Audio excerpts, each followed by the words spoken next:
প্রিয় ভাইরা, ক্বালা রাসূলুল্লাহ সাল্লাল্লাহু আলাইহি ওয়াসাল্লাম তাকুনু বাইনা সাআতি ফিতানুন কাকিতাইল লাইলিল মুসলিম।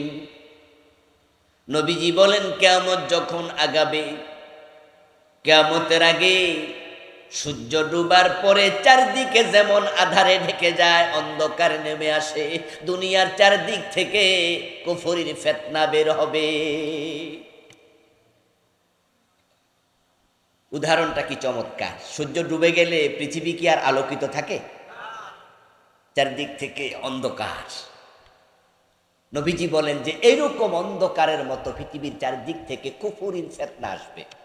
ফিতান, ফিতনা শব্দের বহু বচন। তাকুনু বাইনা সাআতি ফিতানুন কাকিতাইল লাইলিল মুসলিম ইউসবিহু ফিহা আর-রাজুলু মুমিনান ফায়ুমসি কাফিরা। এবার নবীজি সাল্লাল্লাহু আলাইহি ওয়াসাল্লাম বলতেছেন, ওই ফিতনার যুগে কিয়ামতের আগে মানুষগুলো সকাল বেলায় মুমিন থাকবে, সন্ধ্যা বেলায় কাফের হয়ে যাবে। রাসূলুল্লাহর হাদিসের উপর বিশ্বাস আছে না? রাসূল বলে সকাল বেলায় মুমিন, সন্ধ্যা বেলা হয়ে যাবে কাফের। وقال رسول الله صلى الله عليه وسلم إن العبد لا يتكلم بالكلمة من سخط الله لا يلقي لها بالا يهوي بها في جهنم। অন্য হাদিসে রাসূল বলেন, এমন কথা বলবে মানুষ, হয়তো সিরিয়াসলি বলে নাই, হাসতে হাসতে বলেছে, কিন্তু একটা কথার কারণে ঈমান শেষ, আল্লাহ তাকে জাহান্নামের মাঝখানে ফেলে দেবে। যেই কথাকে আমাদের দেশে বলে কুফরি কালাম। আমি জানি না এই শব্দটা আপনাদের দেশে পরিচিত আছে কিনা। শুনেছেন কুফরি কালাম শব্দটা? শুনছেন? অর্থাৎ কালাম মানে বাক্য, কুফরি মানে কুফর। অর্থাৎ মানুষ এমন কথা বলবে যেটা বলার সাথে সাথে কুফর হবে। কুফর যখন হয়, ঈমান তখন আর থাকে না। ঈমান চলে যায় 10 কারণে। আল্লাহ সুস্থতার সাথে, ঈমানের সাথে বাঁচিয়ে রাখে। আমরা আলোচনা শুরুতে দোয়া করছি আমাদের ফিলিস্তিনের ভাইদের জন্য। আপনারা জানেন যে বর্তমান পৃথিবীর সবচেয়ে মাজলুম জনপদের নাম হলো ফিলিস্তিন। গত 1 বছরে সেখানে সম্ভাব্য লাখের উপরে মানুষকে হত্যা করা হয়েছে। যদিও তার সঠিক কোনো পরিসংখ্যান আমাদের কাছে নেই। একদিনে 500-1000 হত্যা করেছে এমন দিনও আছে। পুরা গাজ্জা, রাফা, খান ইউনুস সহ ফিলিস্তিনের বিশাল একটি অংশ এখন মহাশ্মশান, পৃথিবীর সবচেয়ে বড় কবরস্থান। আমরা আল্লাহর কাছে তাদের জন্য কিচ্ছু করতে পারছি না, কোনো ভূমিকা রাখতে পারছি না, দোয়া তো করতে পারবো নাকি? আল্লাহ তুমি তাদেরকে হেফাজত করো, বলেন আমিন। ফিলিস্তিনের মুসলমানদেরকে জালেমদের জুলুম থেকে আল্লাহ তুমি মুক্তি দাও, বলেন আমিন। আপনারা জেনে থাকবেন, সোশ্যাল মিডিয়ার কল্যাণে জেনেছেন যে আজকে ঢাকাতেও মার্চ ফর গাজ্জা বিশাল বিক্ষোভ সমাবেশ হয়েছে। আমিও কিছুক্ষণ ছিলাম, আপনাদের এই প্রোগ্রামে অ্যাটেন্ড করার সুবাদে চলে আসতে হয়েছে। মূল প্রোগ্রামে থাকতে পারিনি, আধা ঘন্টা 1 ঘন্টার মতো মাঠে ছিলাম। আমাদের এই বিক্ষোভ, আমাদের এই প্রতিবাদ যেন বিশ্ব মুসলিম উম্মাকে জাগিয়ে তোলে, আল্লাহ সে তৌফিক তুমি দাও, বলেন আমিন। পৃথিবীতে মুসলমানের সংখ্যা 250 কোটি। মুসলমানদের রাষ্ট্র আছে 65 কান্ট্রিজ, 65। ওআইসির সদস্য সংখ্যা 57। পরমাণু শক্তিধর রাষ্ট্র মুসলমানদের মাঝে আছে পাকিস্তান। পৃথিবীর সবচেয়ে চৌকস সেনাবাহিনী যে সকল দেশে আছে তার মাঝে একটা তুরস্ক। যেই দেশের মাটি খুঁড়লে স্বর্ণ পাওয়া যায় আর তেল পাওয়া যায়, এমন সম্পদশালী দেশ আরব বিশ্ব, এটাও মুসলিমদের দেশ, ঠিক নয় কি?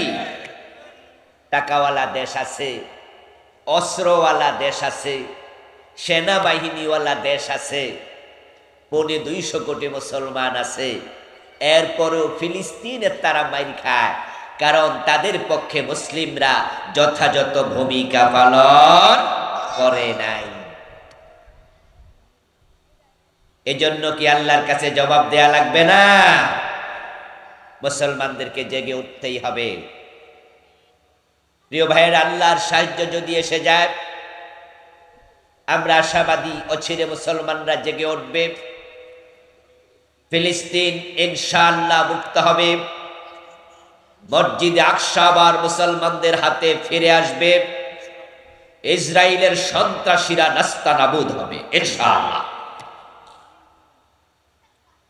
আল্লাহ সবই পারেন, ইন্নাল্লাহ আলা কুল্লি শাইইন কাদির, তার ক্ষমতা অসীম। মানুষ যা কল্পনা করে না এমন ঘটনাও আল্লাহ ঘটান। যেমন আমাদের বাংলাদেশেও তো আগস্টের 5 তারিখে যে ঘটনা ঘটছে, এ ঘটনা ঘটবে আমরা কেউ কল্পনা করছি? যারা দেশ থেকে পালাইছে ওরাও কি পালাবে ভাবছিল? বরং ওরা ঘোষণা করেছে ভিশন 2041, 2000। কথা বলে না কেন ভাইরা? আমার কথা কি আপনারা বুঝেন? তাহলে একটু জবাব টবাব দিয়ে না কি। তারা ক্ষমতায় থাকতে ঘোষণা করেছে তাদের ক্ষমতার বলয় বিস্তৃত হবে, এই দেশ পরিকল্পিতভাবে তারা তাদের মতো করে আগায়া নেবে। ভিশন 2041, 41 তিনবার বানচাল বরবাদ যোগ্য নির্বাচনের মাধ্যমে বিজয়ী হয়ে তাদের দাফট এতটাই বেড়ে গিয়েছিল, তাদের দ্বিতীয় সেকেন্ড লিডার বলেছে কিসের আন্দোলন, এবছর না ওই বছর, মানুষ বাঁচে কয় বছর, এর মানে কোনো আন্দোলনও নাই, ক্ষমতাও ছাড়বে না 41। কিন্তু আল্লাহ তাআলা এমন ঘটনা ঘটাইছে, তাদের নিয়োগকৃত সেনাবাহিনী প্রধান জেনারেল ওয়াকার বলে 41 সন না ম্যাডাম, 45 মিনিটও নাই, তাড়াতাড়ি পালান। এমন ভাবে পালাইছে, রান্না করা খাওয়া খাবার খেয়ে পালানোর টাইম পায় নাই। কাপড় চোপড় নিয়ে পলাবে সময়ও নাই, পালাইছে পরনে যে কাপড় ছিল ওইটা পইরা। পরে পোলাপান গণভবনে ঢুকে আলমারি খুইলা বিভিন্ন কাপড় ওরা ফেসবুকে দেখাইছে, আপনাদের মনে আসেনি? রান্না করা খাবার মানুষ খেয়েছে, ফ্রিজ ভেঙ্গে ফ্রিজ খুলে বড় বড় মাছ নিয়ে পালাইয়া গেছে পোলাপান, এগুলো ফেসবুকে দিয়েছে। মাছ কিনলো কে, খাইলো কে, রান্না করলো কার জন্য, খাইলো কারা, কাপড় কিনলো কে, পরিধান করলো কে? আসলে আল্লাহ এমন ক্ষমতাওয়ালা, তিনি চাইলে 1 সেকেন্ডে সব লন্ডভন্ড করে দিতে পারেন। আমরা বিশ্বাস করি আল্লাহর কুদরত আসলে ইসরাইল নাস্তানাবুদ হবে, লন্ডভন্ড হবে ইনশাআল্লাহ। আল্লাহ তুমি তাই করো, সবাই বলেন আমিন। প্রিয় দিনী ভাইয়েরা, আল্লাহর অশেষ শুকরিয়া যিনি আমাদেরকে আজকের এই চমৎকার মাহফিলে সমবেত হওয়ার তৌফিক দিলেন, আমাদেরকে সুস্থ রাখলেন, পবিত্র কোরআনের কথা বলার মতো, শোনার মতো কোরআন মুখে হৃদয় দিলেন। এই সব নেয়ামতের মালিককে, এজন্য আমরা শুরুতে তাকে কৃতজ্ঞতা জানাই, শুকরিয়া জানাই। সবাই মিলে একবার জোরে জোরে কালিমাতু শুকর করি, আলহামদুলিল্লাহ। আমার দিনী ভাইয়েরা, আমি আপনাদের সম্মুখে পবিত্র কোরআন মাজিদ থেকে সূরাতুন নিসায়ের 137 নম্বর আয়াতে কারিমা তিলাওয়াত করেছি। নবীজি সাল্লাল্লাহু আলাইহি ওয়াসাল্লামের পবিত্র মুখ অনুসৃত একখানা ছোট্ট হাদিসে নববী পাঠ করেছি। আল্লাহ তাআলা তৌফিক দান করলে এখান থেকে কিছু কথা বলবো ইনশাআল্লাহ।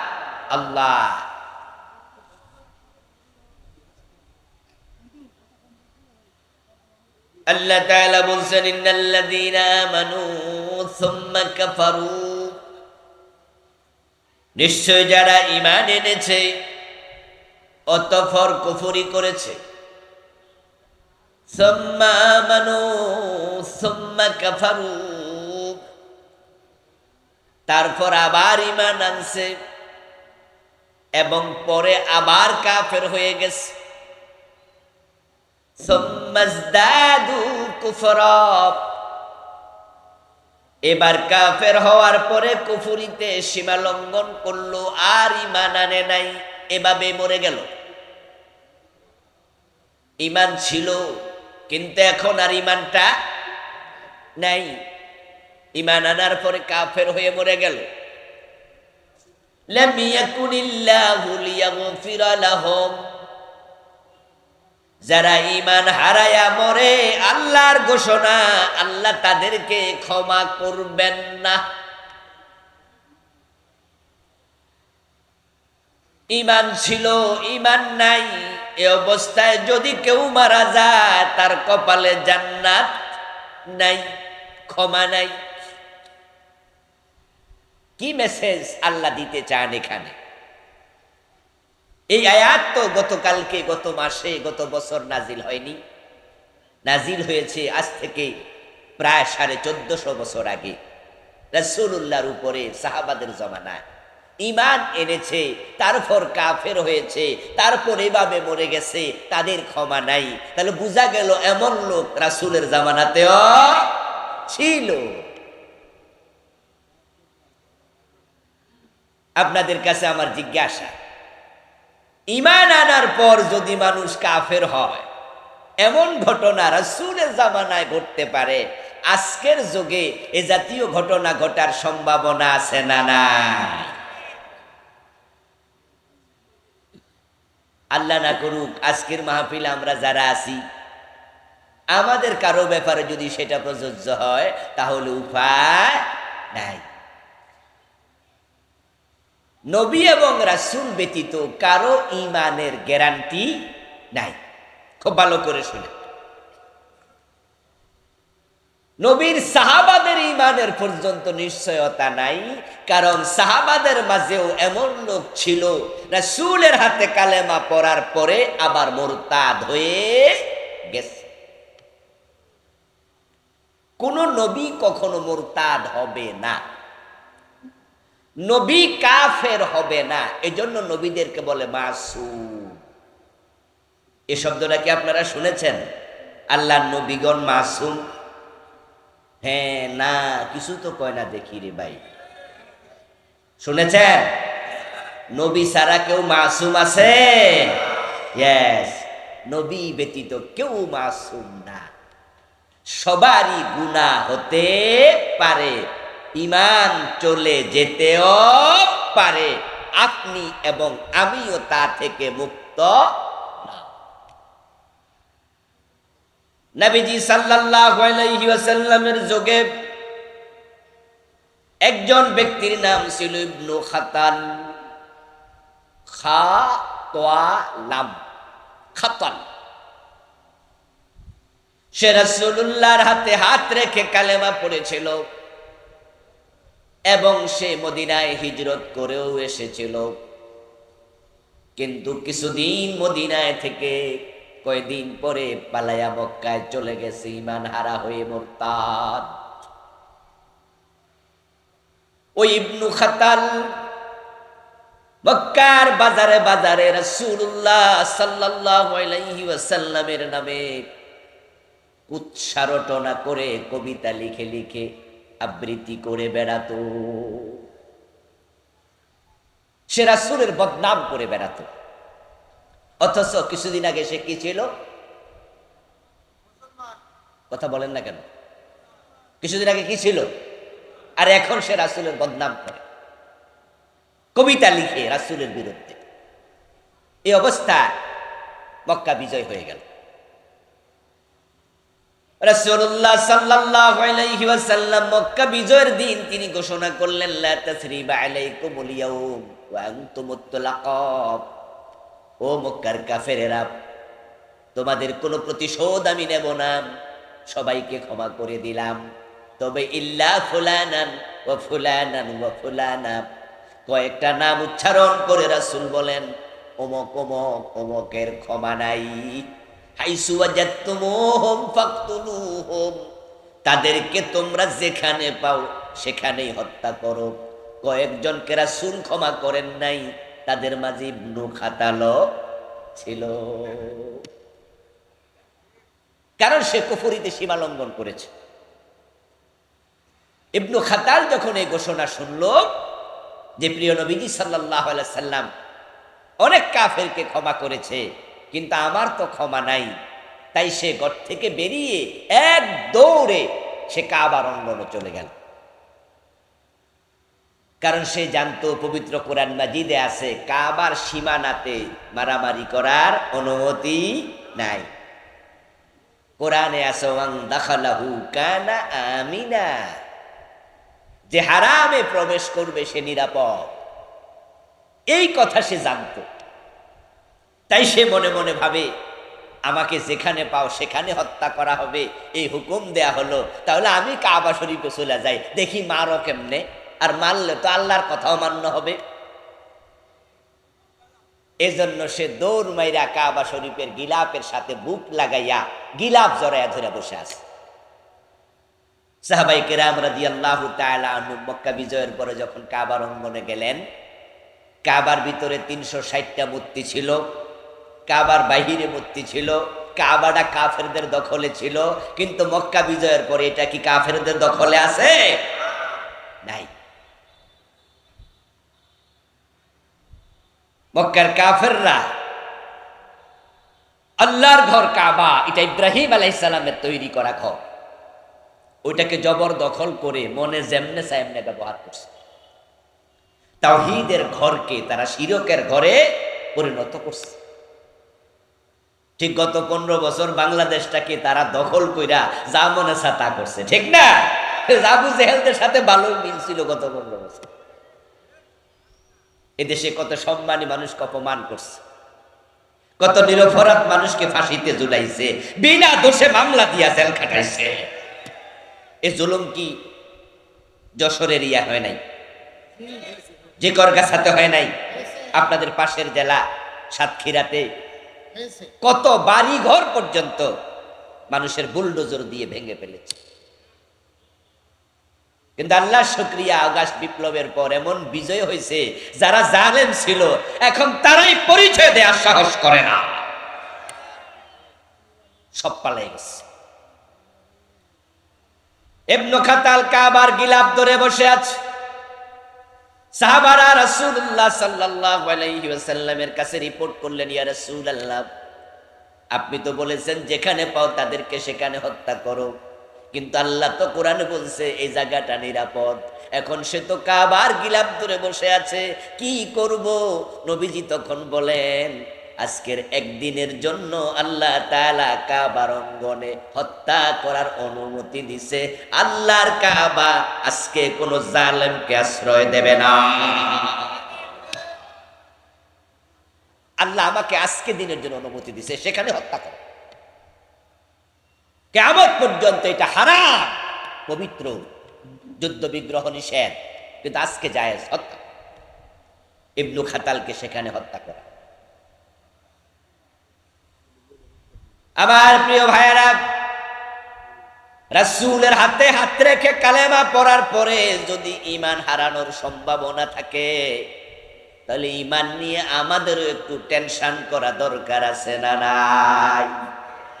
কারণ যদি ঈমান না থাকে তাহলে জান্নাত পাওয়ার কোনো সম্ভাবনাই নেই।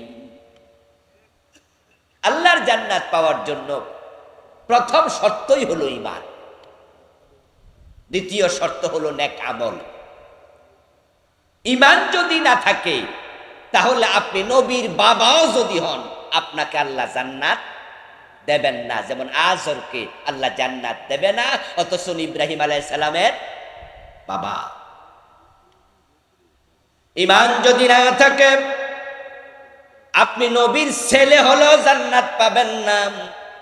যেমন নূহ আলাইহিস সালামের ছেলে কেনান জাহান্নামী, কারণ কেনান ইমান আনে নাই। দুইজন নবীর বউ জাহান্নামী, দুইজন নবীর স্ত্রী জাহান্নামী।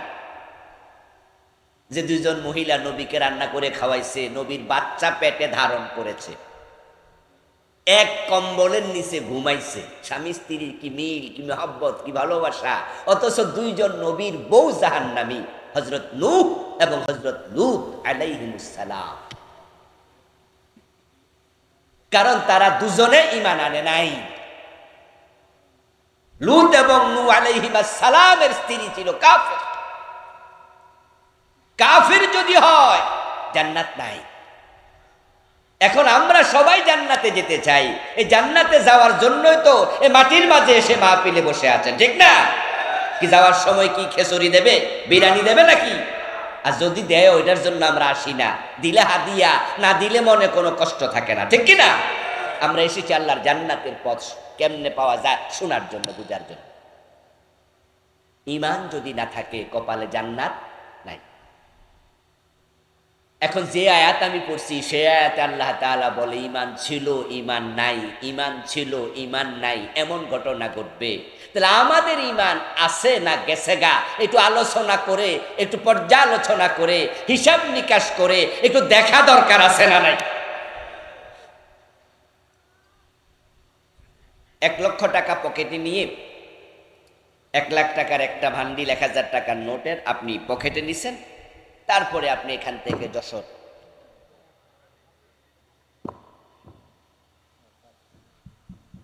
আপনি এই জিকরগাছা থেকে যশোর রওনা দিছেন,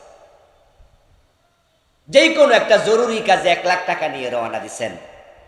আপনি লোকাল বাসে উঠছেন, ওঠার পরে আপনি যশোর যাচ্ছেন, আপনার পকেটে 1 লাখ টাকা আছে, তাই আপনি অন্য দিনের মতো আজকে কিন্তু লোকাল বাসে উঠেই চোখ বন্ধ কইরা ঘুম দেবেন না।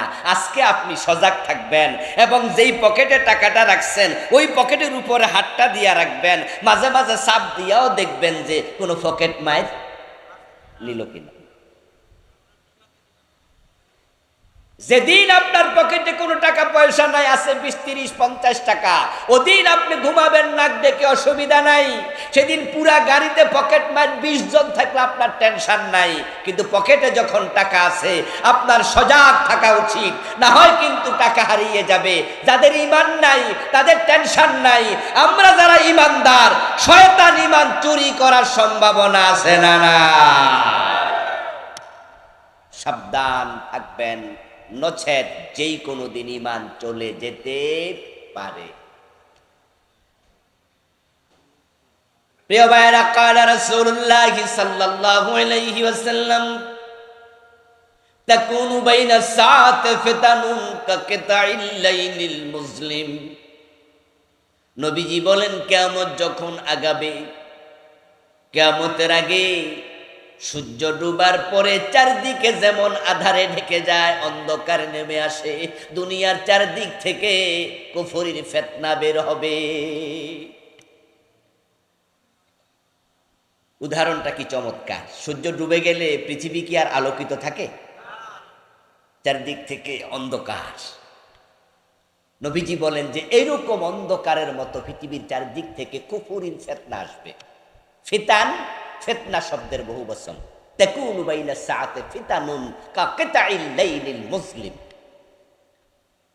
ইউসবিহু ফিহা আর-রাজুলু মুমিনান ফায়ুমসি কাফিরা। এবার নবীজি সাল্লাল্লাহু আলাইহি ওয়াসাল্লাম বলতেছেন, ওই ফিতনার যুগে কিয়ামতের আগে মানুষগুলো সকাল বেলায় মুমিন থাকবে, সন্ধ্যা বেলায় কাফের হয়ে যাবে। রাসূলুল্লাহর হাদিসের উপর বিশ্বাস আছে না? রাসূল বলে সকাল বেলায় মুমিন, সন্ধ্যা বেলা হয়ে যাবে কাফের। وقال رسول الله صلى الله عليه وسلم إن العبد لا يتكلم بالكلمة من سخط الله لا يلقي لها بالا يهوي بها في جهنم। অন্য হাদিসে রাসূল বলেন, এমন কথা বলবে মানুষ, হয়তো সিরিয়াসলি বলে নাই, হাসতে হাসতে বলেছে, কিন্তু একটা কথার কারণে ঈমান শেষ, আল্লাহ তাকে জাহান্নামের মাঝখানে ফেলে দেবে। যেই কথাকে আমাদের দেশে বলে কুফরি কালাম। আমি জানি না এই শব্দটা আপনাদের দেশে পরিচিত আছে কিনা। শুনেছেন কুফরি কালাম শব্দটা শুনছেন? অর্থাৎ কালাম মানে বাক্য, কুফরি মানে কুফর। অর্থাৎ মানুষ এমন কথা বলবে যেটা বলার সাথে সাথে কুফর হবে। কুফর যখন হয় ঈমান তখন আর থাকে না। ঈমান চলে যায় 10 কারণে। বলেন না আমার সাথে, কয় কারণে? ওয়াজগুলো একটু মনোযোগ দিয়ে শুনে বাড়ি যাবেন। আমাদের দেশে তো অনেকেই ওয়াজ শুনতে আসে না, আওয়াজ শুনতে আসে। হুজুরের কণ্ঠ যদি ভালো হয়, সুর দিয়ে টান মারে, মিছা কথা ওয়াজ করে, তাও কয় যে দারুণ ওয়াজ।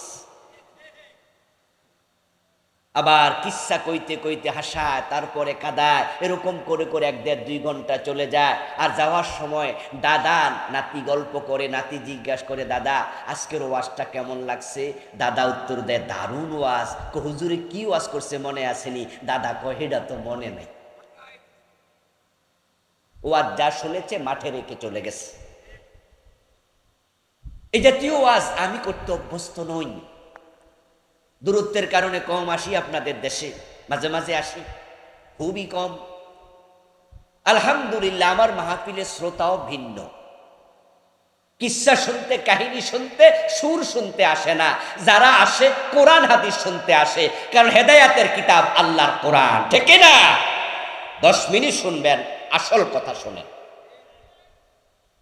একটু আজকে মজা না পান, আমার কণ্ঠ তো খুব ভালো না, আবার একটু সর্দিও লাগছে। মজা কম হলেও মাঝে মাঝে ওষুধ যখন বাচ্চাদেরকে আমরা খাওয়াই, সিরাপ, যেই সিরাপ তিতা, খাইতে না চাইলে তার মাঝে চিনি মিশাইয়া খাওয়াই না। তো আজকে মজা না লাগবে, একটু চিনি মিশাইয়া একটু মজাটা নিয়ে। 10টি কারণে ঈমান চলে যাবে। আমি এই নিয়ে বই লিখেছি, আমার লিখা মোট 8টি বই আছে আলহামদুলিল্লাহ। তার মাঝে একটা বই ঈমান, কুফর ও নিফাক। এই বইটা আমি 10 কারণে ঈমান ভাঙ্গে লিখেছি। ও প্রিয় ভাইরা, মক্তবে শিখেছেন অজু ভাঙ্গার কারণ, মক্তবে শিখেছেন কোন কোন কাম করলে নামাজ ভেঙে যায়, কোন কোন কাজ করলে রোজা ভেঙে যায়। রোজা ভঙ্গের কারণ জানেন, নামাজ ভঙ্গের কারণ জানেন, নামাজে খারাইছেন, এরপরে হঠাৎ করে পেট খারাপ, একটু হাওয়া বাইর হয়ে গেছে, নামাজ কি চলবে না শেষ? নামাজটা ভেঙে গেছে, কারণ অজুটা শেষ। রোজা রেখেছেন, অজু করতে গেছেন, অজু করা অবস্থায় কুলি করার সময় পানি পেটে চলে গেছে, রোজা কি আছে না ভেঙে গেছে? রোজা ভাঙ্গার কারণ শিখেছেন, অজু ভাঙ্গার কারণ শিখেছেন, নামাজ ভাঙ্গার কারণ শিখেছেন। 10 কারণে ঈমান ভেঙে যায়। এই 10 কারণ কয়জনে শিখেছেন?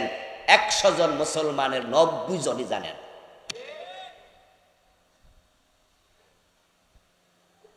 ও দোস্ত, আপনি যদি ঈমান ভাঙ্গা অবস্থায় মরে যান আর আল্লাহর সামনে যাইয়া দেখেন আপনার ঈমান নাই, কপালে জান্নাত নাই, অথচ আপনি নামাজি, আপনি রোজাওয়ালা, আপনি কিন্তু নামাজ ছাড়েন নাই, আপনি বেঈমান, অথচ নামাজ পড়েন। قال رسول الله صلى الله عليه وسلم يأتي على الناس زمان يجتمعون في المساجد ليس فيهم مؤمنون। আমার রাসূল ভবিষ্যৎবাণী করেছেন, এমন এক জামানা আসবে যেই জামানার মানুষগুলো মসজিদে জামাতের সাথে নামাজ পড়বে, একটারও ঈমান থাকবে না। নাউজুবিল্লাহ পড়েন, নাউজুবিল্লাহ পড়েন। ইমাম, মুয়াজ্জিন, মুসল্লি সব বেঈমান। এমন একটা জামানা আসবে যেই জামানায় মসজিদে নামাজই থাকবে, ইমানদার থাকবে না, সব কাফের। কাফেররা নামাজ পড়ে। রাসূলুল্লাহর এই হাদিস, এমন একটা জামানা আসবে। আপনাদেরকে জিজ্ঞাসা করি, একটু বলেন তো, ওই জামানা আসবে না এসে গেছে? ইয়েস, এসে গেছে। কারণ বাংলাদেশে আমি এমন মসজিদ চিনি যে মসজিদের ইমাম কাফের, মুয়াজ্জিন কাফের, মুসল্লি সবগুলা কাফের। এই মসজিদ আপনারাও চিনবেন, যদি ঢাকায় যান তাহলে বকশীবাজার একটা জায়গা আছে মাদ্রাসা আলিয়ার পাশে, মাদ্রাসা বোর্ডের পাশে। ওই বকশীবাজারে মাদ্রাসা আলিয়ার কাশগড়ি হলের সামনে একটু দূরে একটা মসজিদ আছে কাদিয়ানীদের, আহমদিয়া মুসলিম জামাত কাদিয়ানীদের মসজিদ। ইমাম ও কাদিয়ানি, মুয়াজ্জিন ও কাদিয়ানি, মুসল্লি ও কাদিয়ানি, নামাজ পড়ে 5 ওয়াক্ত। আওয়াজ করে বলুন তো, কাদিয়ানি মুমিন না কাফের? তাহলে কাদিয়ানি ইমাম 5 ওয়াক্ত নামাজি, কিন্তু ইমাম সাহেব কাফের। এখন প্রশ্ন হতে পারে, কাদিয়ানি কেন কাফের, ইমান কেন নাই? একটু পরে আমরা বলবো। ও দোস্ত, আপনারা বলুন তো, মসজিদে আল্লাহরে সেজদা করে, আবার মাজারে যাইয়া পীরের পায়ে সেজদা দেয়, এমন নামাজি 2-4 জন আছে না নাই? যশোর এলাকায় আছে নি বন্ড পীর? সরাসরি পীর সাহেব সেজদা নেয়, মুরিদ সেজদায় পড়ে থাকে, এমন জালেম আছে না নাই? আচ্ছা, যে মাজারে সেজদা দিল লোকটা মোমেন না মুশরিক? ইমান আছে না গেছে? ইমান তো শেষ। 10টা কারণ আছে এমন, আমি বলবো 1 2 3 4 করে 10, আর আপনি শুনবেন। শোনার পরে যদি আপনি মনে করেন যে সারছে কাম, এই কাম তো আমিও করছি, তাহলে তাওবা করে নতুন করে ইমান আনার সুযোগ আছে না নাই? কিন্তু যদি আপনি না বুঝা মইরা যান, আল্লাহর সামনে গিয়া টের পান যে আপনার ইমানই নাই, তখন তাওবা করে ইমান আনার সুযোগ আর আছে? সব শেষ।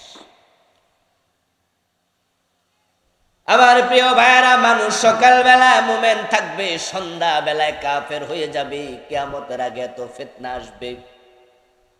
এই ফিতনা বাংলাদেশে চরম আকার ধারণ করেছে। আমার দোস্ত, আপনাদের এলাকায় যে পুকুর আছে, নদী আছে, বিশাল বড় পুকুর, পানিগুলাও সুন্দর সাদা, কিন্তু পুকুরের পানি আমরা না ফুটাইয়া পান করি না। কারণ 1 গ্লাস পানি যদি পুকুর থেকে নেন, তাহলে দেখতে মনে হবে কোনো ময়লা নাই, অথচ এর মাঝে জীবাণু আছে না নাই? খালি চোখে ধরা পড়লো না? ওটা যদি আপনি মাইক্রোস্কোপ দিয়া টেস্ট করেন, তাহলে অনুবীক্ষণ যন্ত্র দিয়া তাকাইলে দেখবেন ওই গ্লাসের পানির মাঝে জীবাণু কিলবিল করে হাঁটতেছে। এই পানিটা পান করলে ডায়রিয়া হওয়ার সম্ভাবনা। ও দোস্ত, খালি চোখে তাকাইলে মনে হয় পানিটা পরিষ্কার, কিন্তু মাইক্রোস্কোপ দিয়ে তাকাইলে বোঝা যায় জীবাণু আছে। আমরা সমাজে যখন খালি চোখে তাকাই, এই যে মাহফিলের দিকে তাকাই আসি, খালি চোখে তাকাইলে মনে হয় সব ইমানদার মুসলমান, কিন্তু কোরআন এবং হাদিসের মাইক্রোস্কোপ দিয়া যখন তাকাই, তখন দেখি মসজিদ ও মুসলমানের বড় অভাব, বড় অভাব। আমাদের দেশে অধিকাংশ মানুষই বেঈমান।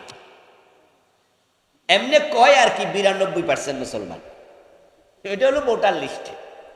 এই তালিকার মাঝে তাসলিমা নাসরিনের নামও আছে।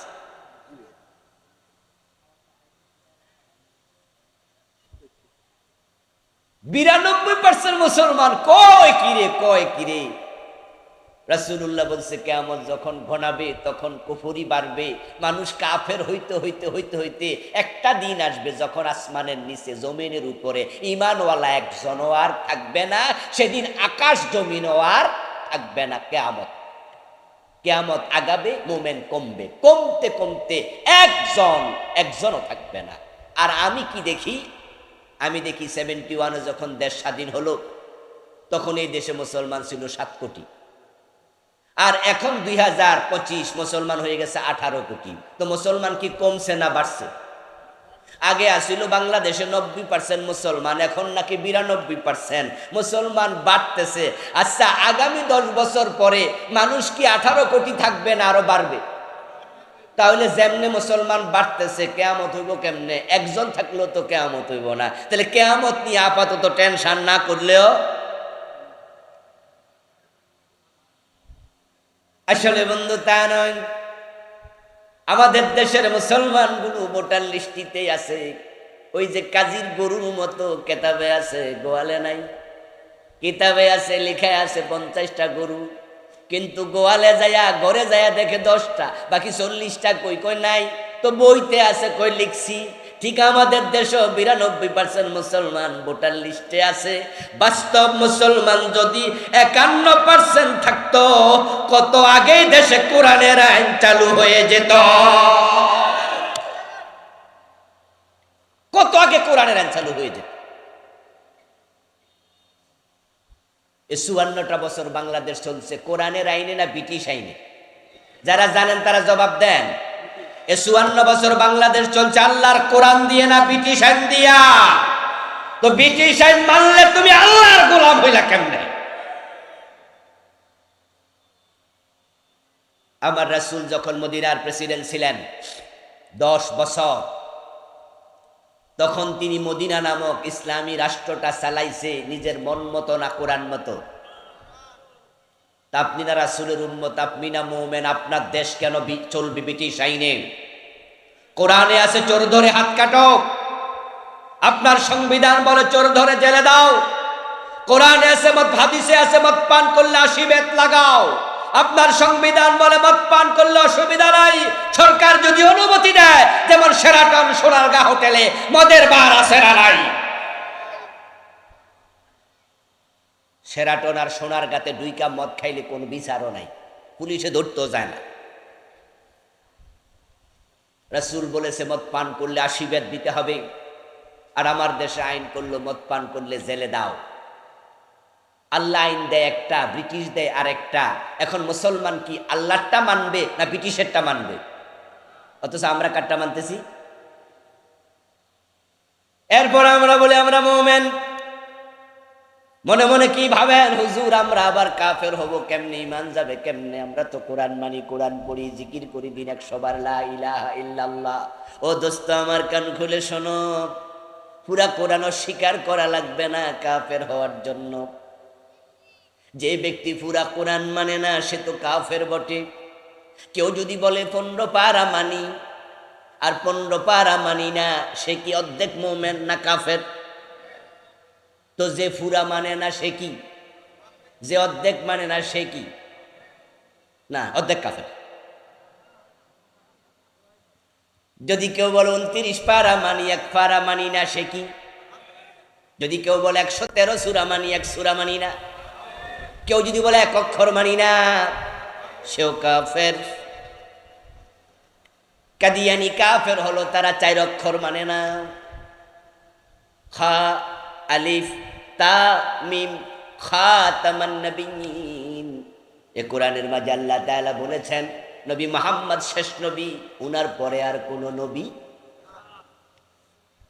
1835 সনে গোলাম আহমদ কাদিয়ান নামে একজন ব্যক্তির জন্ম হলো। যৌবনে পদার্পণ করার পরে হঠাৎ করে লোকটা একদিন দাবি করলো সে নাকি আল্লাহর নবী। নাউজুবিল্লাহ পড়বেন না? 1450 বছর আগে আল্লাহ বলে মুহাম্মদ শেষ নবী, আর আজ থেকে 250 বছর আগে গোলাম আহমদ কাদিয়ান দাবি করে সে নবী। একদল হতভাগা বলল ঠিক আছে আপনি নবী, যে দাবি করছে নবী সেও কাফের, যারা তাকে নবী মেনেছে তারাও কাফের। কাদিয়ানীরা কাফের হলো কোরআনের একটা মেসেজ রাসূল শেষ নবী অস্বীকার করলো তাই। আর বাকি ইসলাম পুরাটা কাদিয়ানীদের মাঝে আপনি পাবেন। তারাও 5 ওয়াক্ত নামাজ পড়ে আমাদের মতোই, তারাও রোজা রাখে, তারাও হজ করে, তারাও যাকাত দেয়, তাদেরও টুপি দাড়ি পাজামা পাঞ্জাবি পাগড়ি মেসওয়াক সব আছে। ঠিক আপনার যেমন আমার যেমন তাদেরও তেমন, কিন্তু তারা এক জায়গায় পেছ লাগাইছে, ঈমান শেষ। অঙ্কের মতো অঙ্ক, ঈমান হলো অঙ্কের মতো 10 লাইন লম্বা অঙ্ক। কোন ছাত্র 9 লাইন ঠিক লিখছে, 1 লাইন ভুল করছে, 10-এ কত পাবে? ভাইরা কথা বলে না, ভাইরা বলেন কত পাবে? আরেক ছাত্র 10 লাইনে 10 ভুল করছে, সে কত? আরেকজন লেখে নাই। দেখেন, না লিখলো 0, ভুল 1টা করলো 0, 10টা করলো 0, 5টা করলো 0। অঙ্কে কোনো ভুল গ্রহণযোগ্য না। বিসমিল্লাহর বা থেকে মিনাল জিন্নাতি ওয়ান নাসের সিন পর্যন্ত এই কোরআনে যা আছে সব মানা লাগবে, একটা স্বীকার করলে ঈমান থাকবে না, কুফর হয়ে যাবে। কাদিয়ানি তারা কাফের, একটা বিধান মানল না। আপনাদের কাছে আমি প্রশ্ন করতে চাই, জবাব দিয়েন যারা জানেন, ইবলিস শয়তান সে মোমেন না কাফের? ইয়েস, আবা ওয়াস্তাকবারা ওয়া কানা মিনাল কাফিরিন, সেও কাফের। এবার বলুন তো, ইবলিস আল্লাহর কয়টা আইন মানে নাই? মাশাআল্লাহ, জোরে বলেন না কয়টা? আচ্ছা, আমরা মানি না কয়টা? হিসাব মিলাইয়েন কিন্তু। قال رسول الله صلى الله عليه وسلم الكيس من دان نفسه وعمل لما بعد الموت। নবীজি সাল্লাল্লাহু আলাইহি সাল্লাম বলেন, দুনিয়ার সবচেয়ে সচেতন চালাক ওই আল্লাহর বান্দা যে আত্মসমালোচনা করে, নিজেকে কন্ট্রোলে রাখে, নিজের দোষ নিজে খুঁজে বেড়ায়, তারপরে তওবা করে, সে হলো চালাক। আমরা কি নিজের দোষ খুঁজি না মানুষের দোষ খুঁজি? এটা হলো ব্যাককলের লক্ষণ। আর যে নিজের দোষ খোঁজে এটা হলো চালাক লোক। প্রিয় ভাই আমার, কওমি আলিয়া মাযহাবি লা মাযহাবি, কে আমি লা কে আমি, ৮৮ দেওয়ানবাগ সরসিনা সরমনাই, পীরের মুরিদ গাইরে মুরিদ, আমরা যত আলেম ওলামা আছি সবাই মিলে কাদিয়ানি রে কাফের ফতুয়া দিলাম, কারণ তারা আল্লাহর একটা বিধান মানে না। শয়তান রে কাফের বলে দিলাম, কারণ শয়তান আল্লাহর একটা আইন মানে নাই। আল্লাহ বলেছিলেন আদম রে সিজদা করো, শয়তান কই করমু না, ঈমান শেষ। এবার আল্লাহ কই সরু ধরে হাত কাটো, ৫৪ বছরে কাটলেন না। আল্লাহ বলে জেনা করলে ১০০ বেত লাগাও, বিবাহিত হলে পাথর মারো, রাসূল শিখাইছেন, মানলেন না। ডাকাতি করলে শুলে চড়াও, এই আইনও মানলেন না। মদ পান করলে ৮০ বেত লাগাও, রাসূলুল্লাহর এই আইন মানলেন না। আল্লাহ কোরআনে বলে আলা লাহুল খালকু ওয়াল আমরু, সাবধান, সৃষ্টি যার, আইন চলবে শুধু তার। ৫৪ বছর আল্লাহর আইন দিয়া বাংলাদেশ একদিনও চালাইলেন না। শয়তান একটা মানে না, সে কাফের। আর নিজেরা ডজন ডজন বাদ দিলেন, ঈমান আদৌ আছে নাকি?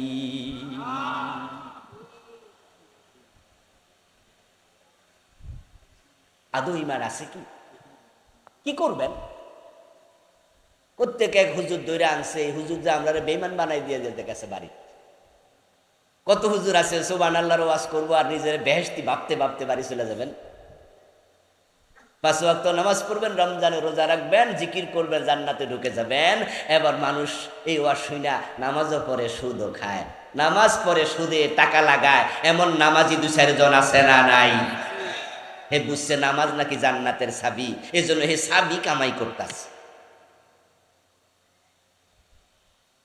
এত পাতলা ওয়াজ দিয়ে হবে না দোস্ত। নামাজ জান্নাতের চাবি হাদিসে আছে, যদিও হাদিসটা জয়ীফ আছে, তিরমিজির হাদিস এটা, কিন্তু কোরআনে আছে ফাওয়াইলুল লিল মুসাল্লিন, কিছু নামাজি ওয়াইল দোজকে যাবে, সকল নামাজি চাবি পাবে না। আপনি নামাজ পড়ে সুদে টাকা লাগাইয়া জান্নাত খোঁজেন কেমনে? ১ টাকা সুদ খেলে ৩৬ বার জেনা হয়। মান আকালা দিরহাম রিবা ওয়া হুয়া ইয়ালাম আন্নাহু ওয়াশাদ্দু মিন ৩৬ জিনা। ১ টাকা সুদ খেলে ৩৬ বার জেনার গুনাহ। ১০০ টাকা সুদ খেলে ৩৬০০ বার জেনার গুনাহ হবে। ১০০০ টাকা সুদ খেলে ৩৬০০০ বার জেনা। লিররিবা ৭৭ বাবা আইসারুহা ইয়ানকিহুর রাজুল উম্মাহ। নবীজি সাল্লাল্লাহু আলাইহি সাল্লাম বলেন যে সুদ খেলে ৭৩টা গুনাহ হয় বড় বড়, সবচেয়ে ছোটটা হলো নিজের মায়ের সাথে জেনা করা। এই নামাজি অধ্যক্ষে ইসলাম লইয়া কোথায় যাচ্ছ তুমি? কোরআনের কিছু মানবেন কিছু মানবেন নাই, সিস্টেম নাই। আফাতুমিনুনা বিবাদিল কিতাবি ওয়া তাকফুরুনা বিবাদিন ফামা জাযা। আল্লাহ বলে কোরআনের কিছু মানবা কিছু মানবা না। নামাজ মানলা, রোজা মানলা, চুর ধরে হাত কাটা কেন মানো না? আল্লাহর জমিন আল্লাহর আইনে চালাতে হবে কেন মানো না? ফামা জাযা, অধিক্কা মানলে আল্লাহ বলে আমার কাছে তার কোনো প্রতিদান। অধিক্কা ইসলাম আল্লাহ নেয় না, আল্লাহ ঠেকায় পড়ে নাই, আল্লাহ ঠেকায় পড়ে নাই। এখানে তো বিবাহিত লোকের সংখ্যাই বেশি। আচ্ছা, যারা বিবাহ করে নাই তারাও তো তাদের মা আছে, বাবা আছে, ভাই বোন বিয়ে করছে, চিনে। আচ্ছা, আপনার বউ আপনার বাড়িতে থাকলে আপনার সব কথা শোনে, কিন্তু যখন শ্বশুর বাড়ি আপনার সাথে বেড়াইতে যায় একটা কথাও শোনে না। আচ্ছা, এ বলিয়া সংসার চলে? তো আপনি তো আশ্চর্য হইয়া কইবেন কি তারে হোর বাইট গেলে যে হে কথাই হলে না।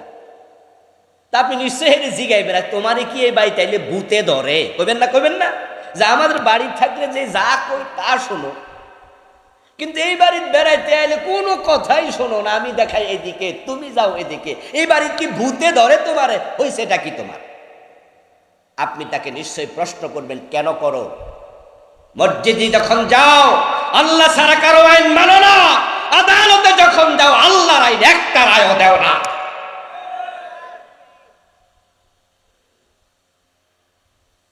মসজিদে ঢোকেন কোন পা দিয়ে? ভাইয়েরা কথা বলেন, কোন পা? বের হন কোন পা? আমার রাসূল ডান পা দিয়ে ঢুকেছে, এটা সুন্নাত। বের হন বাম পা দিয়ে, আমার রাসূল বাম পা দিয়ে বের হয়েছে, এটা সুন্নাত। সবাই মিলে সুন্নাহ মানেন।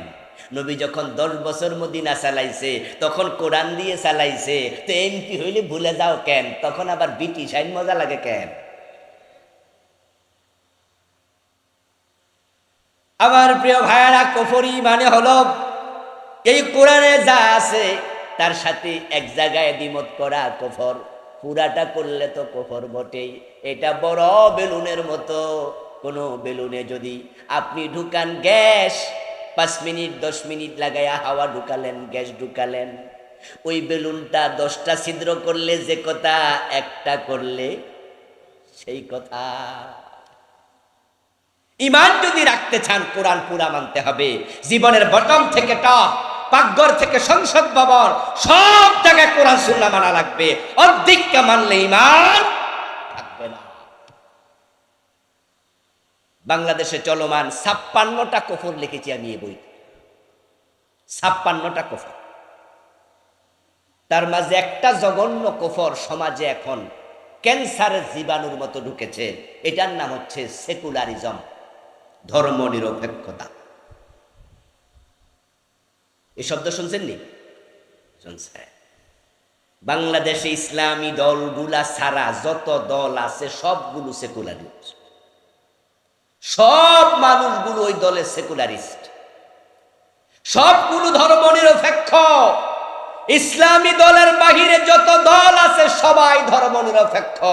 আমি দায়িত্ব নিয়ে সিরিয়াসলি বলছি, ইসলামী দলের বাহিরে যারাই আছো তোমরা সবাই কুফরি করছো।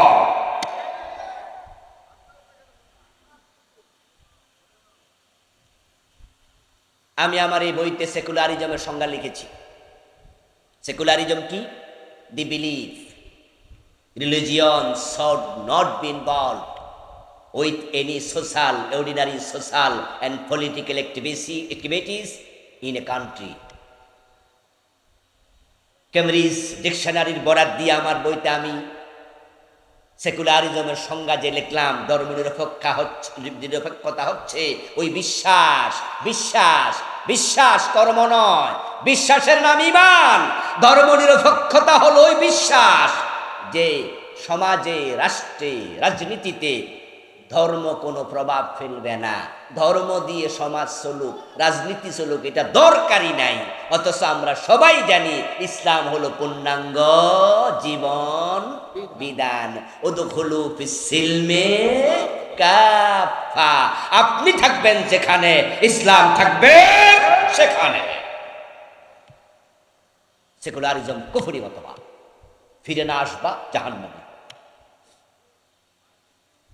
আমার আজকের ওয়াজের কারণে ইসলাম কায়েম হয়ে যাবে নাকি? এত সোজা নাকি?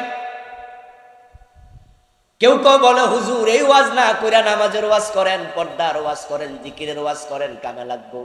আপনি ইসলামী রাষ্ট্রের ওয়াজ করতেছেন, সব জায়গায় ইসলাম মানা, বাংলাদেশে হবে না, কবে হয় জানি না। আমি বলবো দোস্ত, ইসলাম আসলো কি আসলো না, কায়েম হলো কি হলো না, ওইটা আমার দেখার বিষয় না, কিন্তু আমি বেঈমান হয়ে মরতে চাই না। আমি ঈমান নিয়ে মরতে চাই। আল্লাহর কোরআনকে জীবনের সব ক্ষেত্রে মানার মতো লোক যদি একজন হয়, সেটা আমি হব। কেউ না থাকলে আমি একা মাথা তুলে দাঁড়ায় থাকি।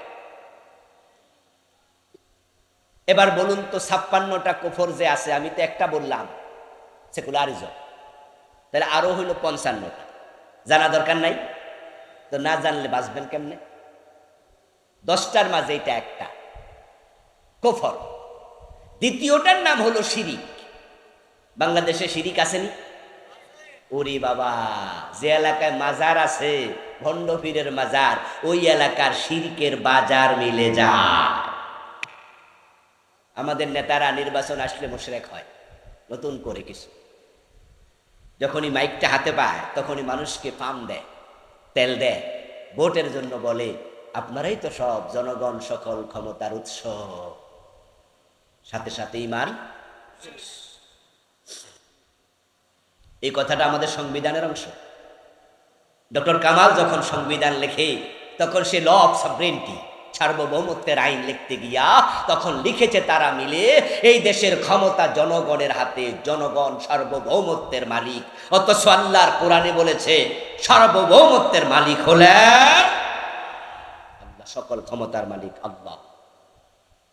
আন্নাল কুওয়াতা লিল্লাহি জামিআ। কুলিল্লাহুম্মা মালিকাল মুলক তুতিল মুলকা মান তাশাউ ওয়া তানজিউল মুলকা মিম্মান তাশাউ। ও নবীজি, আপনি বলুন, ও রাজাদিরাজ আল্লাহ, ক্ষমতার মালিক তুমি, যাকে মনে চায় তুমি ক্ষমতা দাও, আবার যার উপর রেগে যাও ক্ষমতা থেকে টেনে নামাইয়া দাদার বাড়ি মামুর বাড়ি দিল্লি পাঠাইয়া দাও। ক্ষমতার মালিক তুমি, চাইলে রাখো, চাইলে ফালাইয়া দাও। কাঙ্গালরে ক্ষমতা দাও, রাজারে জেলখানার কয়েদি বানাইয়া দাও। ক্ষমতার মালিক আল্লাহ, জনগণ না। এটা কুফর, এটা শিরিক, জঘন্য ঈমান হরণকার। যখন হিন্দুদের দুর্গাপূজা আসে, তখন দেখবেন ছাগলের 3 নাম্বার বাচ্চার মতো কিছু লোক লাফাইয়া লাফাইয়া ঈমান হারায়, অযথা ঈমান হারায়। আচ্ছা, আপনাদের এলাকায় আমরা যারা এখানে আমার সামনে আছেন, আপনারা কেউ কি দুর্গা পূজায় মূর্তি পূজা করেন? কোন মুসলমান করে? কোন মুসলমান কি পূজা মণ্ডপ বানায়? কেমনে মুশরিক হয়? এই জন্য বলছি আমি ছাগলের 3 নাম্বার বাচ্চার মতো। ছাগলের 3য় বাচ্চা মানে কি জানেন তো? 2টা খাইয়া লাফায়, আরেকটা না খাইয়া লাফায়। ছাগলের পায়ের নিচে যে ওলান আছে, ওলানের মাঝে বাঁট আছে কয়টা? দুধের যে লাইন আছে, এগুলাতে আমাদের কুমিল্লা বলে বাঁট, এই এলাকায় কি বলে? বাঁটে বলে। তাহলে বলুন যে ছাগলের ওলানে বাঁট কয়টা? তো বাচ্চা 3টা হইলে বাঁট ফাইছে কয়জনে? আরেকটা এ ফাওলাফা। আরে মন্দির বানাইলো হিন্দু, মূর্তি পূজা করলো হিন্দু, আর মুশরিক হলো আমাদের নেতা। কেমনে মুশরিক হলো? কারণ তারা হিন্দুদের ভোট পাওয়ার জন্য তখন একটা স্লোগান বানাইছে, ধর্ম যার যার, উৎসব সবার। বলেন নাউজুবিল্লাহ। কয় কি? হিন্দুদের দুর্গা পূজা আমাদের উৎসব। দুর্গা পূজা জায়েজ না হারাম? ছোট শিরিক না বড় শিরিক? আল্লাহ তাআলা কোরআন মাজিদে আমাদেরকে শিখাইছে স্লোগান, লাকুম দীনুকুম ওয়ালিয়া দীন। বাংলা অর্থ কি? তোমাদের ধর্ম তোমাদের, আমাদের ধর্ম আমাদের। দুইটা কি এক না আলাদা? তাহলে স্লোগান হবে ধর্ম যার, উৎসব তার। আচ্ছা, আপনাদের এলাকায় আপনারা যখন কোরবান, এই যে কোরবান আসতে তো ইনশাল্লাহ কয়দিন পরে আসবে, আমরা গরু জবাই করব। আচ্ছা, আমরা কেমনে গরু জবাই করি? এই উৎসব দেখার জন্য কয়জন হিন্দু আসে? আসছে কোনোদিন? যে দাওয়াত দিলে আসবে। যদি কারো বন্ধু বান্ধব থাকে হিন্দু, পাড়া প্রতিবেশী থাকে, আপনি দাওয়াত দিবেন, আসবে না। যদি গলায় গামছা লাগায় টান মারেন, রাম রাম কইয়া যাবো কাছিল্লা চিৎকার দিয়ে। জিজ্ঞাসা করবেন, কিরে ভাই তোদের দুর্গা পূজা আমরা সবাই মিলা দেখতে যাই, বাতাসা খাই, ওদের হালুয়া রুটি খায়, খায় না? আস্তাগফিরুল্লাহ, প্রসাদ খায়, মুসলমানের সন্তানরা খায়, কাইরা ইন্না জিলাপি খায়। অথচ মন্দিরে মূর্তির সামনে যাহা উৎসর্গ করা হলো সেটা খাবার হিসাবে গ্রহণ করা হারাম। ওটা ওরা মন্দিরে মূর্তির জন্য উৎসর্গ করেছে, আল্লাহ ছাড়া অন্যের জন্য দিলে হারাম। আর তোমার সন্তান সেখানে খাইতে যায়। ও হিন্দু ভাই, তোমার দুর্গা পূজা আমরা গেলাম, তো আমরা গরু জবাই করি, তোমরা আসো, আসো না কেন? ধর্ম যার যার, উৎসব তো সবার, তো তোমাদের উৎসবে আমাদের উৎসবে তোমরা আসো। দেখবেন হিন্দু মিয়া জবাব দেবেন, আরে ভাই আমাদের ধর্মে গরু জবাই করার অনুমতি নাই, এজন্য আমরা এটা করি না, দেখতেও যাই না। তার ধর্ম সে বোঝে, তার ধর্মকে সে সম্মান করে, সে গরু জবাই করে না, দেখতে আসে না। এবার আমাদের ধর্মে মূর্তি পূজা জায়েজ না হারাম, তো তোমরা কেমনে যাও? শুধু যায় না রে ভাই, হ্যাঁ ব্যানারটা না দেখবেন, শারদীয় দুর্গা পূজার শুভেচ্ছা, নিচে লেখা আলহাজ আব্দুল কাদের, এলাকার মেম্বার সাহেব, এলাকার হিন্দু ভোটারের মন জয় করতেছে, দুর্গা পূজার শুভেচ্ছা জানাইছে। তোমার ইসলাম তোমাকে কি শিখাচ্ছে, তুমি কি করছো? আমার প্রিয় ভাইয়েরা, মুসলমানের সন্তান বিয়ে করেছে 2 বছর, সন্তান হয় না, 3 বছরের মাথায় তো দোয়া দরুদ পড়ানো শুরু, 4 বছর 5 বছর যাওয়ার পরে এখানে ওখানে দৌড়াদৌড়ি, ডাক্তার শেষ। এবার মন খারাপ, স্বামী মন খারাপ করে বসে আছে অফিসে, কলিগ জিজ্ঞাসা করে, পিঠে আলতো করে থাপ্পড় দিয়ে, মন খারাপ কেন? বলে তোমার ভাবি কাঁদছে সারা রাত, বাচ্চা হবে না ডাক্তার বলেছে। তখন কলিগ বলে, কেডা কইছে হইব না? ইন্ডিয়া যাও, পাসপোর্টে ভিসা লাগাইয়া চাইয়া দেখো, হুজুরের কাছে 1 ডজন হইব। কয়টা লাগবো শুধু চাইয়া দেখো। তখন আপনি আশ্চর্য হয়ে বললেন, কিরে ভাই বলিস কি, কার কাছে চাইলে খোলামাইয়া হয়? তো কেন শোনো নাই, কেউ ফিরে না খালি হাতে, খাজা বাবার দরবারে। খাজা বাবার কাছে ছেলে মেয়ে চায়, এমন লোক বাংলাদেশে আছে না নাই? পীরের কাছে, মরা পীরের কাছে ছেলে চায়। সন্তানের জন্য চট্টগ্রামে বাইজিদ বোস্তামির মাজারে যায়া গাছের মাঝে কাইতন সুতা বাঁধে, কচ্ছপ করে খাবার দেয়, বাবা আমার ছেলে দাও, মেয়ে দাও, ইমান তোমার শেষ, কারণ এটা শিরিক। সন্তান দেয়ার মালিক শুধু কে? আল্লাহ। ইজা সালতা ফাসআলিল্লাহ, চাইলে আল্লাহর কাছে চাও, চাইলে আল্লাহর কাছে চাও। মুসলমান ইমান হারায়ও না। আমি শিরিক নিয়ে একটি আলাদা বই লিখেছি, ওই বইতে 29টা শিরিক লিখেছি, এই বইয়ের মাঝেও সেগুলো সংক্ষেপে এনেছি। শিরিকগুলো চিনবেন, আমার বইয়ের নাম প্রচলিত শিরিক। 1-2 ভাই পড়েছে, জানে, বিভিন্ন রাইটাররা লিখেছে, পড়বেন, কারণ শিরিক যদি ঢুকে যায় ইমান থাকে না, ভেরি সেন্সিটিভ। ক্যান্সারের জীবাণু দেহে ঢুকলে যেমন বিপদ, শিরিক ঢুকলে আরো বেশি বিপদ, ইমান চলে যাবে। 3য় কারণ নেফাক। প্রথমটা ছিল কুফর, দ্বিতীয়টা শিরিক, 3য় কারণ নেফাক ইতিকাদি। যদি অন্তরে মুনাফিকি ঢোকে ইমান থাকবে না। 4 নাম্বার, এখন মুনাফিকি কি বলার সময় নাই, 12টা বেজে গেছে, কয়টা বলবো, আরো তো 7টা রয়ে গেছে সামনে, ব্যাখ্যা করা যাবে না। প্রিয় ভাইরা, নিফাক গুলো চিনবেন, কোরআনে আল্লাহ তাআলা বলেছে এগুলো। কিছু মানুষ আছে যারা জেহাদের কথা শুনলে জঙ্গিবাদের গন্ধ পায়, জেহাদ কথা শুনলে চেহারা কালো হয়ে যায়, এই সবগুলো মুনাফিক। ইজা উনজিলাত সূরাতুম মুহকামা ওয়া যুকিরা ফীহাল কিতাল রাআইতাল্লাযীনা ফী কুলূবিহিম মারাদুন ইয়ানজুরুনা ইলাইকা নাযারাল মাগশিয়্যি আলাইহি মিনাল মাউত। আল্লাহ কোরআন মাজিদে বলেন, ও নবী, আপনি দেখবেন আপনার সামনে যারা বসে আছে তাদের মাঝে এমন কিছু মানুষ আছে, যখন আমি আল্লাহ জিহাদের আয়াত নাজিল করি, ওই আয়াত আপনি তেলাওয়াত করে শোনান, জিহাদের কথা শুনলে দেখবেন তাদের চেহারা কালো হয়ে গেছে। তারা ভয়ে জড়সড় হয়ে যায়, মনে হয় যেন মৃত্যু দেখতেছে, আজরাইল নিয়ে আবার চলে আসে। জেহাদের কথা শুনলে ভালো লাগে না, এটা মুনাফেকের লক্ষণ। আরে গত 15টা বছর জেহাদের ওয়াজ করার কোনো পরিবেশ ছিল না। জেহাদের ওয়াজ করলে জঙ্গির মামলা দিয়েছে এই জালেমগুলো সব মুনাফিক। জেহাদের কথা বলার সুযোগ আমরা পাইনি, অথচ জঙ্গিবাদের সাথে জেহাদের কোনো সম্পর্ক নাই।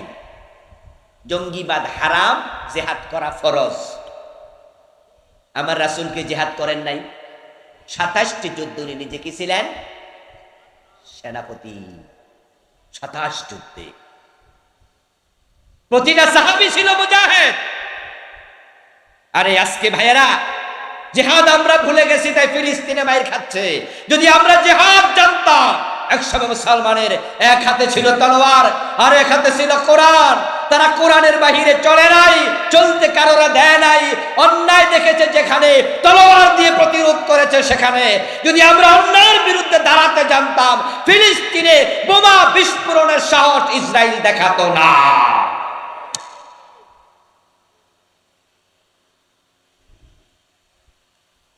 ফিলিস্তিনের মুসলমান মাইর খাচ্ছে, ওটা দেখে আমরা আজকে বিশাল সমাবেশ করলাম। ভালো করতে হবে, কিন্তু বাংলাদেশে তো আরেক ফিলিস্তিন আছে। কক্সবাজারে গেলে দেখবেন, কক্সবাজারের পাশে মায়ানমারের 14-15 লাখ মুসলমান এখানে উখিয়া সীমান্তে আইসা তারা এখন ভিক্ষুক, ঠিক না? জাতিসংঘ টাকা দেয়, ভিক্ষা নিয়া নিয়া খায়। এই 12-13 লাখ মুসলমানকে এই মায়ানমার থেকে তারা তারাই দিছে। ওরা কি ফিলিস্তিনিদের মতো না? ওই গাজার মুসলমানদেরকে তারাইয়া দিচ্ছে ইসরায়েল।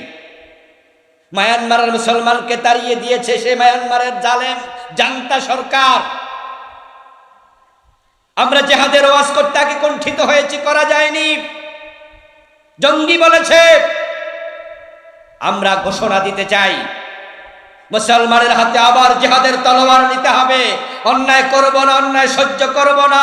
নিরীহ মানুষকে হত্যা করার নাম জঙ্গিবাদ, এটা ইসলাম সাপোর্ট করে না। কিন্তু জিহাদ মানে হলো যেখানে অন্যায় দেখা হবে সেখানে প্রতিরোধ করতে হবে। যে 12-14 লাখ মুসলমান মায়ানমার থেকে এসে আমাদের উখিয়া সীমান্তে কক্সবাজারে আছে, ওদের সকলকে জিহাদের ট্রেনিং দেয়া দরকার।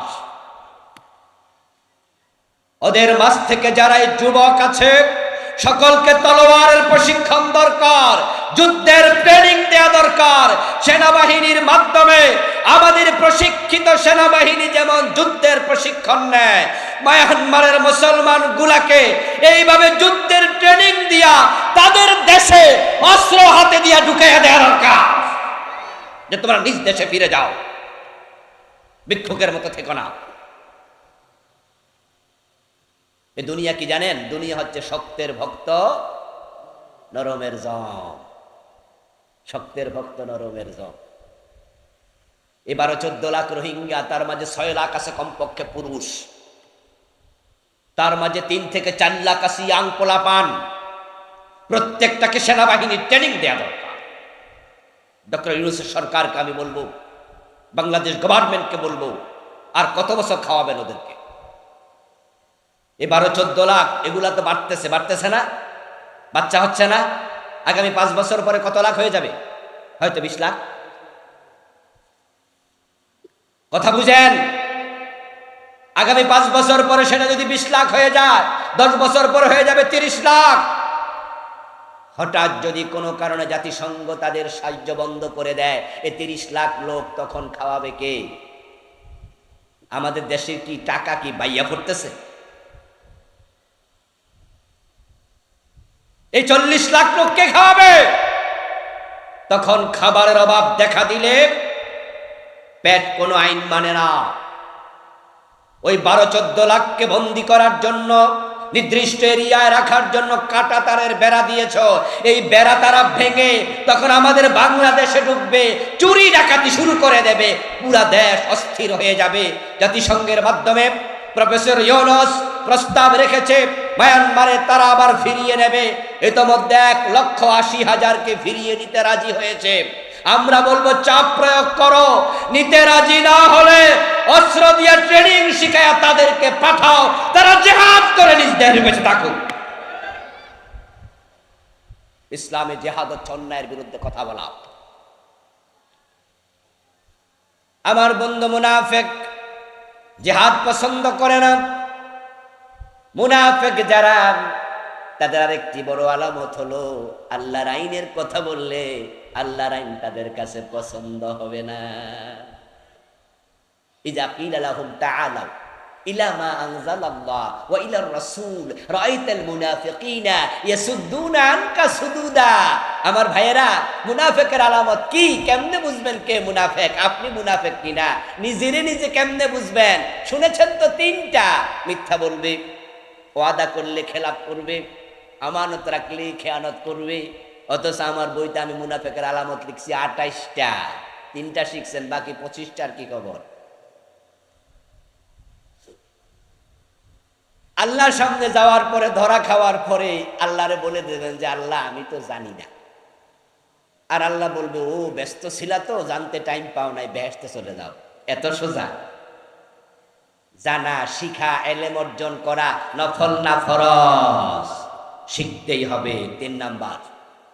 4 নাম্বার হচ্ছে যাতে ঈমান চলে যাবে, সেটা হলো রাসূল ছাড়া কাউকে আদর্শ হিসাবে গ্রহণ করলে। আমাদের সবার জন্য আদর্শ একমাত্র মুহাম্মাদুর রাসূলুল্লাহ। কোন নেতাকে আদর্শ বানানো যাবে না।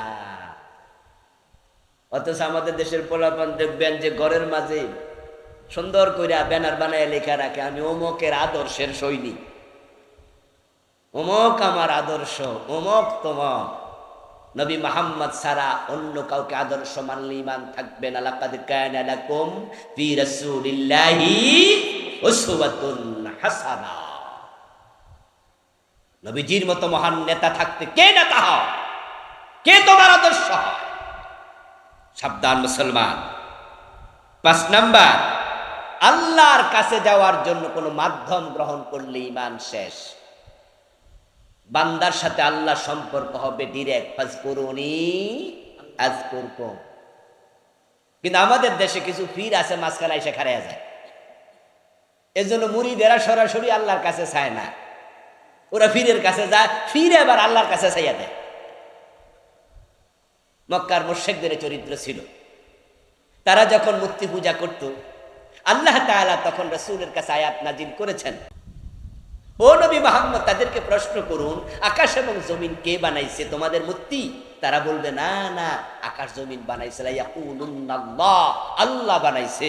এই মূর্তি আসমান বানাইতে পারবে না, এই মূর্তি তো আমরা নিজ হাতে বানাইছি, এগুলো কেমনে আসমান বানাবে? তাহলে সিজদা ওদেরকে দাও কেন? তখন তারা জবাব দেবে, মা না'বুদুহুম ইল্লা লিয়ুকাররিবুনা ইলাল্লাহি যুলফা। আমরা মূর্তির পূজা করি কারণ তারা আল্লাহর কাছে আমাদেরকে সুপারিশ করবে, মাধ্যম বানাইছি। এই জন্য আপনাদের যার যা প্রয়োজন ডাইরেক্ট আল্লাহর কাছে চাইবেন, কোনো মাধ্যম দরকার নেই। ইজা সাআলাকা ইবাদি আন্নী ফাইন্নী করিব উজিবু দাওয়াতাদ দাঈ ইযা দাআন। আল্লাহ বলে, যখন বান্দা আপনার কাছে এসে আমার ব্যাপারে প্রশ্ন করবে আমি কোথায়, আপনি জবাব দেন আমি খুব কাছে আছি। মানুষ যখন চায় কিছু বলে, আমি সাথে সাথে জবাব দেই। সুবহানাল্লাহ বলেন। দুনিয়ার অফিস 8 ঘন্টা খোলা আর বাকি সময় বন্ধ। যখন রাত গভীর হয়, পৃথিবীর সকল অফিস আদালত বন্ধ হয়, মহান আল্লাহর অফিস খোলা 24 ঘন্টা। লা তাখুযুহু সিনাতুন ওয়ালা নাওম। তিনি তন্দ্রাও যান না, ঘুম তো দূরের কথা, তিনি সদা সচেতন, সজাগ। আপনি চাইতে দেরি, তিনি ডাকে সাড়া দিতে দেরি নাই। এই জন্য কোনো মাধ্যমের প্রয়োজন নাই। আমার বন্ধুদের পরেরটা হলো, ইসলামের কোন বিধানকে অপছন্দ করলে ঈমান চলে যাবে। ছেলেটা পছন্দ হয়েছিল মেয়ের জন্য, কথাবার্তাও ঠিক হয়েছে, কিন্তু সমস্যা হলো ফোলার মুখে দাড়ি আছে। শুধু দাড়ি থাকার কারণে মেয়ে বিয়ে দেয় না, এমন লোক আছে না? না, তাহলে সে কিন্তু ছেলেরে অপছন্দ করে না। অপছন্দ করছে কাকে? দাড়ি কার সুন্নাহ? কথা বলে না ভাইয়েরা, কার সুন্নাহ? তুমি ইসলামের একটি অনুষঙ্গকে অপছন্দ করেছো, ঈমান। দাড়ি না রাখলে ঈমান যাবে না, অপছন্দ করলে ঈমান যাবে। এই যে টুপি আমি খুললাম, কোনো গুনাহ হয়েছে নাকি? কিন্তু যদি কেউ টুপিকে পায়ের তলায় দেয়, ঈমান চলে যায়। নেগলেক্ট করে, ফেলে দেয়, টুপির ব্যাপারে নেগেটিভ মন্তব্য করে, ঈমান চলে যাবে। টুপি মাথায় দেয়া সুন্নাহ, কিন্তু টুপির বিরোধিতা করা কুফর।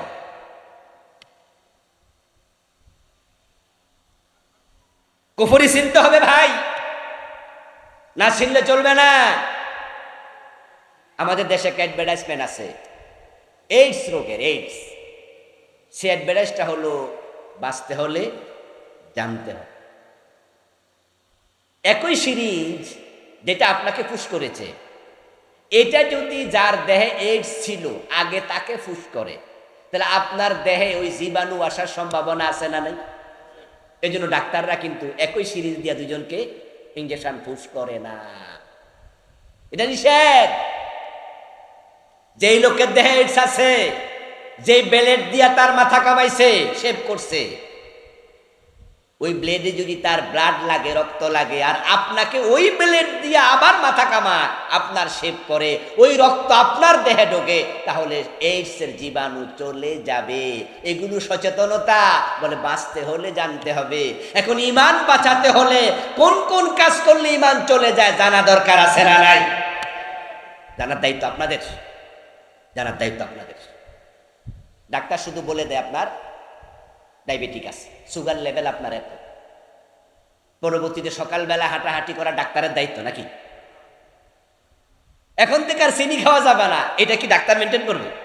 ডাক্তার আপনার বলে দিছে যে আপনার সুগার লেভেল ভালো না, আপনার ডায়াবেটিস আছে, এখন খাবার কন্ট্রোল করো, সকালবেলা জগিং করো, চিনি অ্যাভয়েড করো। এখন এই দায়িত্ব আপনার। আমরা আলেম ওলামা, আমরা শিরক কুফর এগুলো ঈমান বিধ্বংসী বলে দেই। এখন বাকিটা শিখে তা থেকে বেঁচে থাকার দায়িত্ব কার? আপনাদের। আল্লাহ তাআলা আমাদের সকলকে যাবতীয় কুফর থেকে, শিরক থেকে, ঈমান বিধ্বংসী কাজ থেকে নিজেকে হেফাজত করার তৌফিক দিন। সবাই বলি আমিন।